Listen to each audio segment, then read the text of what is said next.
আসসালামু আলাইকুম সবাইকে। সবাই কেমন আছেন? আশা করি সবাই ভালো আছেন। তো আজকে আমি একদম ঝটপট উপায়ে একটা বিরিয়ানি রান্নার রেসিপি নিয়ে চলে আসলাম।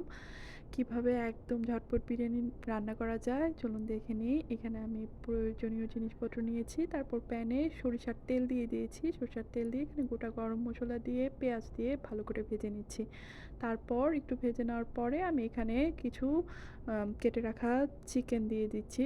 এখানে আমি খুবই অল্প পরিমাণে বানাচ্ছি। আমি ১ কাপ চালের বিরিয়ানি বানাচ্ছি। এজন্য আমি ওই পরিমাণেই মাংস নিয়ে নিয়েছি। এখানে আমি কিছু আলুও দিয়ে দিয়েছি। এজন্য তেলের সাথে আমি ভালো করে ফার্স্টে মাংস আর আলুগুলো ভেজে নিচ্ছি একটু। তারপর যখন ভেজে নেওয়া হয়ে যাবে এখানে আমি কাঠবাদাম বাটা রেখেছিলাম। কাঠবাদাম বাটা দিয়ে দিচ্ছি। তারপর দিয়ে দিচ্ছি আদা রসুন বাটা। এখানে ১ টেবিল চামচ করে দিয়েছি। তারপর আমি এখানে কিছু টমেটো কেটে রেখেছিলাম ওটা দিয়ে দিয়েছি। এখানে আমি বিরিয়ানি মসলা আমার হাতে বানানো একটা বিরিয়ানি মসলা আমি দিয়ে দিচ্ছি প্রায় ২ টেবিল চামচ।